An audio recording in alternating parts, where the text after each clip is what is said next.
Today, $124,000, just over $124,000 is equivalent to what was $100,000 just in 2020. Obviously, your local dealership will maybe try to convince you otherwise, but supply has far exceeded demand now. We have 2.5 million brand new vehicles available. That's a stark decrease from just last March. In March, we had just over 3 million new vehicles available. People can't keep up with that, let alone they can't keep up with these astronomical monthly payments on these vehicles. Then when you tack on that huge insurance premium, and then you tack on the cost of repairs, everything going through the roof, it just no longer makes sense. It's death by a thousand cuts. We have seen a 10 to 13% uptick in wholesale values on used vehicles just since January 1st, beginning of this year. Over half of the truck loans out there right now are over $1,000 per month. People are drowning in this. They're suffocating in these monthly payments. Don't be afraid to walk away from a deal, especially right now. Although we've seen some vehicle manufacturers dial back their MSRPs just slightly, that's not going to be the correction we see. The correction that we actually need to see is most Americans are living paycheck to paycheck. Most Americans truly are. So they cannot justify coming out and taking a loan out for this. Pick your poison. You either get an $80,000 Ford Expedition over there, wildly overpriced vehicles that are stuffed to the gills with technology and creature comforts, or you can save tremendously and come buy garbage like this. Buying a new heavy-duty pickup truck today is not a viable option if you're a startup. You need to already have a wildly successful company in order to justify these monthly payments. We saw a 23% increase in the number of vehicles that were repossessed. A 23% increase, that's huge, right? And now this year, we're on par with that. On par with 2024, which is already a record-setting year. Hey YouTube, Untamed here. The current state of the car market is proving to us day after day that your money is now worthless. We've seen hyperinflation take its course throughout the last 5 years with the United States, and well, now your money doesn't go as far as it did not that long ago. In today's video, I'm going to highlight just how much has changed when it comes to spending your dollar to go buy a new vehicle, what the current auto loan rates look like, what the current loan applications look like, and really what is in store for the rest of 2025. So stick with me. Nowadays, you have to pay a premium to get a naturally aspirated V8 within your full-size pickup truck now. And that's pretty pathetic because that used to be quite commonplace. Here we have the F-150 XLT with a price tag of just over, hopefully you can see it, $63,000. 63 grand for a truck with a 5.0 V8 underneath the hood. Again, this was very normal not that long ago, and a truck like this would easily cost you maybe $40,000 to $45,000 tops. Let's face it, the US dollar is becoming more and more worthless with each passing day. Just for context's sake, today, $124,000, just over $124,000 is equivalent to what was $100,000 just in 2020. Pretty crazy what hyperinflation does to the dollar. And I know if you frequent the channel, you have seen this Ford Ranger Lariat before, but I do think that this proves a really good point. This proves what inflation has done to the auto industry at large. Just under $50,000, 50 grand for a Ford Ranger. Ford Ranger Lariat, $50,000, right?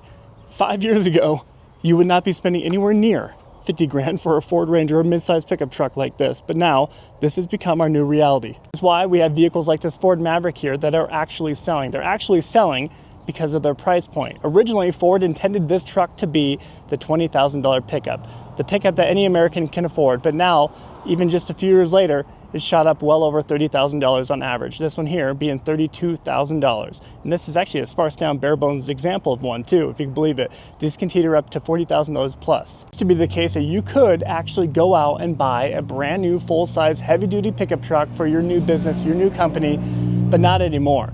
Trying to buy a heavy-duty pickup truck today is going to cost you an arm and a leg. It's going to be financially draining. Many of these examples behind me, these F-250s, F-350s, and heaven forbid you need an F-450, get ready to fork over $80,000 plus. It's quite sickening. Let's face it, buying a new heavy-duty pickup truck today is not a viable option if you're a startup. You need to already have a wildly successful company in order to justify these monthly payments. Because buying a new truck today means that you need to be a part of the upper class. No longer can you get it if you're a part of the middle class, because look at this, dang near $100,000 for it. And well, after you pay taxes, this F-350 Lariat here, not even a King Ranch, not even a Limited or Platinum, this Lariat here is going to cost you well over 6 figures. Pretty sickening. They take on the stock inventory, then doll it up with a bunch of aftermarket goodies, some aftermarket wheels, tires, lift kits, everything, and they hike up that price tag. MSRP on this XLT F250 is just over $83,000. And hopefully you can see it there. They hiked it up to $107,500. Well, $104,500 after their quote-unquote discount there. The problem with this is people will buy these because they're cool, they're flashy, they already have all these mods on them. But when you actually run that VIN through any kind of auction or any kind of inventory or resale value point, it's just going to pull the VIN on a XLT. You're going to get the value in resale and trade-in value on an F250 XLT. They're not going to take into account this Rocky Ridge package, if that makes sense. Between your dollar becoming more and more worthless with each passing day, they have easily crammed these vehicles with too much technology, too much creature comforts, and too many bells and whistles that have hiked up the price tags far, far beyond what they should be. They're completely out of touch with reality. Let's face it, $75,000 for this Ford Expedition Max 2025. This is an active. That's kind of a lower trimmed example here, okay? Another, well, here we have a Platinum, so get ready for a higher tag, $80,000 for the Platinum.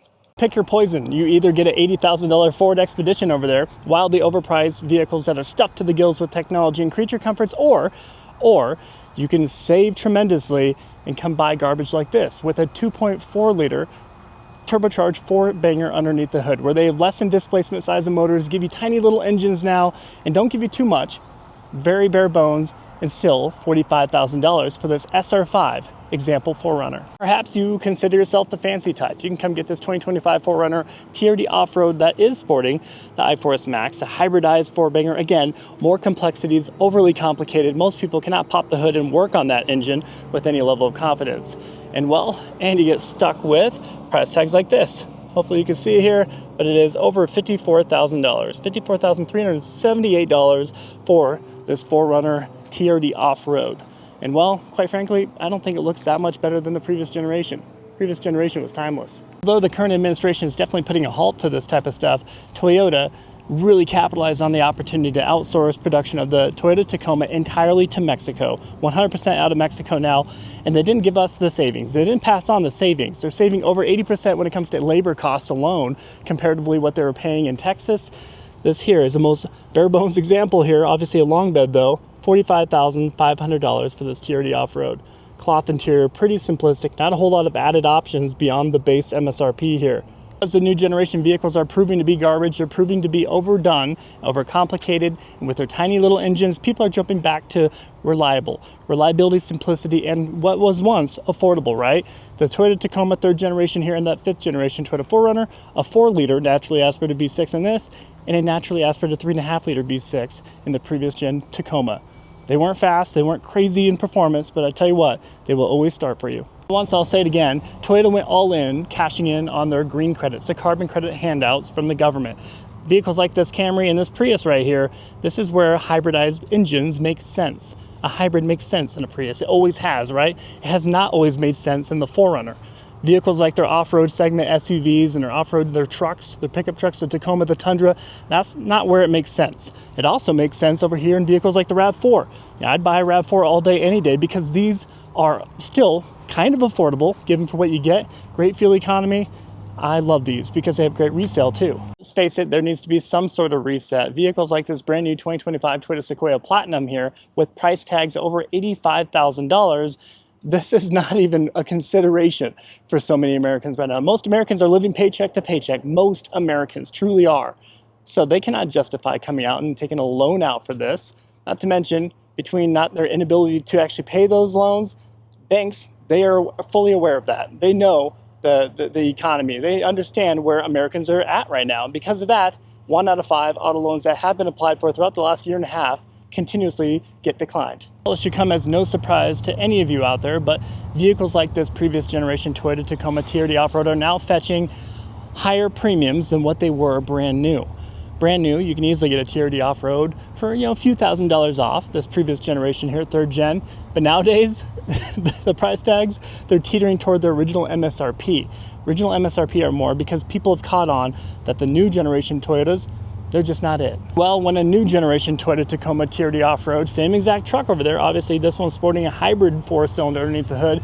Well, when they're coming at price tags of just under $54,000, kind of makes sense to go spend $42,000 or $43,000 for that used one over there. Just to get a level of peace of mind with that 3rd generation Tacoma. When it comes to vehicle repossessions, we continuously see that carry on status quo. Status quo, as of last year, was extremely high.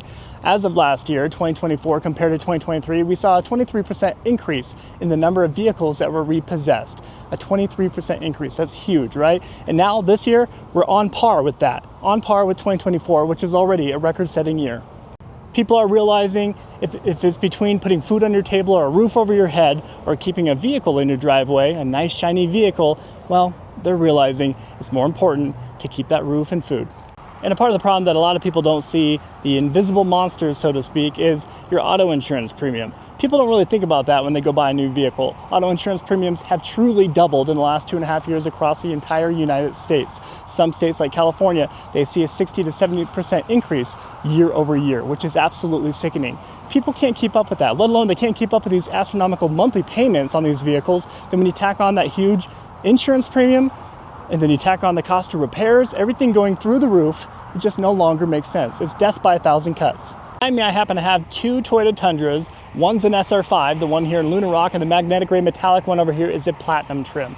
You know, at first glance, my knee-jerk reaction would comfortably assume, that the SR5, the base model, more base model SR5 would be maybe high 40s, maybe low 50s if it's spec'd out a little bit more than the platinum over here.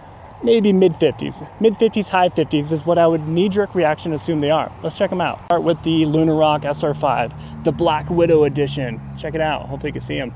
The Black Widow edition, Toyota Tundra here. Let's see. $62,000 freaking dollars for an SR5. I mean, I seriously, I'm legitimately laughing at this. Thankfully, the Tundra at least is still built in Texas, built in the United States. I appreciate that. But man, are we freaking paying for it? $62,000. Let's look at the iForce Max over here. The iForce Max with the hybridized twin turbo V6. Let's check it out, see what we're working with here. The Platinum is gonna run you $73,517. What in the world? Let's face it, this inflation isn't going to correct itself with the price tags. Although we've seen some vehicle manufacturers dial back their MSRPs just slightly, that's not going to be the correction we see. The correction that we actually need to see is the equivalent bump in wages, the equivalent bump in salaries to actually match the cost of things. It's just like going out and spending $10 for a hamburger now, right? Whereas you used to spend maybe $2 for that same exact hamburger not that long ago. So that's what inflation's doing. We just need to match pay and salaries to it. But this is economics 101 here. If the pendulum swings too far one way when it comes to wages and salaries, if you hike up the hourly pay too much, that's what causes the cost of things to go up. So it's kind of a pendulum back and forth. You hike up one too much, you hike up the price of things too much, it needs to keep going back and forth. And before you know it, you're spending $150 for that same hamburger, right? In this case, the Toyota Tacoma is certainly the $2 hamburger that now costs $10. Look at that. So we have it discounted at least down to $47,000 with a 72-month 2.9% interest rate or 3% interest rate there, okay? Toyota has never needed to do that. But $52,000 just about being the original MSRP, you know, this wasn't all that long ago, about $35,000. So here you go. Here's your hamburger. See vehicle manufacturers doing now is quite interesting. With inflation talk being at the forefront of most discussions, between that and the loss of demand, they've dialed back their supply. And so many vehicle manufacturers are doing that. In the United States right now, we have 2.5 million brand new vehicles available. That's a stark decrease from just last March. In March, we had just over 3 million new vehicles available. So clearly, vehicle manufacturers are dialing back. They're not flying off the shelf. People didn't have an uptick in buying. Obviously, for about 2 weeks, 3 weeks there, we saw a little bit of a surge with all whole fear-mongering tactics of tariffs. Hey, you better come buy your vehicle before those tariffs hit.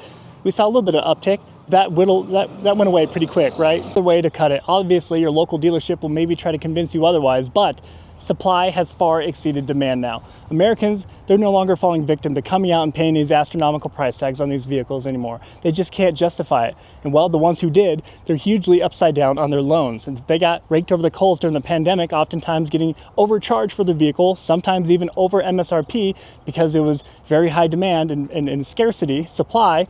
People are just upside down. Negative equity is through the roof. Repossessions are through the roof. People are not falling victim anymore. Average price of a new vehicle costing over $49,000 and that average monthly payment now being over $750 per month it's no surprise that a lot of people are just deciding to hold on to their vehicle a little bit longer. Instead of swapping out every 3 to 5 years, they're now holding on to it for maybe 5 to 7, maybe 5 to 10 years, because they've realized that performing the necessary service and maintenance to their current vehicle is much wiser financially compared to buying new every 3 to 5. And heaven forbid you need a truck. The average new truck price just this last quarter was just over $64,000. And over half of the truck loans out there right now are over $1,000 per month. People are drowning in this. They're suffocating in these monthly payments. $64,000. That's become our new norm, which is absolutely sickening. Dealerships have realized that people cannot justify the price tags on new vehicle inventory. And while that new vehicle inventory sales have slowed tremendously because of it. And while they need to make up for it somewhere, they need to overcompensate somewhere, right? And well, that's with used vehicle inventory. We have seen a 10 to 13% uptick in wholesale values on used vehicles just since January 1st, beginning of this year. 10 to 13% increase. That's going to continue to go up through the rest of the year. The shameful bit of that statement right there is, unfortunately, even if an individual saves $10,000 or $15,000 off the truck that they would have bought new, let's pretend they're looking at this ZR2 Silverado here with the 6.2 liter V8, pretend this was 15 grand less than its original MSRP, okay? But if they got stuck with an 11% interest rate on this, which is the national average for a used vehicle loan right now, if they got stuck with the 11% comparatively to maybe, let's say, a 1.9% incentivized rate that dealers are often pushing on new vehicle inventory, well, if they carried that loan through term, 60 months or 72 months, that $15,000 gap narrows tremendously. We're talking maybe a $5,000 gap. So in a sense, if they carried the loan through term, they ended up paying dang near the same they would have if they just bought new. Mention you just bought a vehicle that's used, right? I mean, maybe 1 or 2 years old, probably 30, 40, 50,000 miles on it. So already that value, that depreciation hit is there. It's going to continue to depreciate even further from that. So really, 9 times out of 10 in that case, it behooves you to buy new. The main driver of that, of course, is the sticker shock. They see an $80,000 price tag on that ZR2 Bison brand new, then they see $65,000 on a used one. They're like, oh, wow, yes, I'm definitely going to save $15,000. It all comes down to the sticker. Honestly, the biggest piece of advice I can offer you right now is do not be afraid to walk away. I say this a lot in my videos, but I mean it, and I feel like so many people are just afraid to do it. Don't be afraid to walk away from a deal, especially right now, especially with new vehicle inventory being the way it is.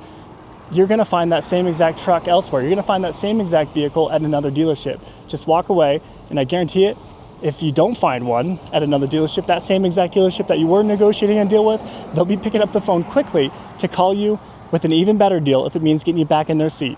Combine these astronomical price tags with the national average interest rate on a new vehicle purchase being about 7%, that becomes hugely painful for most Americans. So much of your monthly payment is going toward interest every single month. Banks are far less likely to give you a good interest rate on a used vehicle purchase because there's a little bit more risk involved with a used vehicle, right? There's more issues involved with it, less likely to have a manufacturer warranty with it, of course. So if they're going to repossess a vehicle, they want to repossess the lightly used new vehicle that you bought maybe a year ago. Up the video there, guys. As always, I sincerely appreciate you taking the time to tune into these videos. If you appreciate it at all, I do respectfully request that you please consider liking and subscribing. Your support means a ton, and I promise it doesn't go unnoticed. Till next time.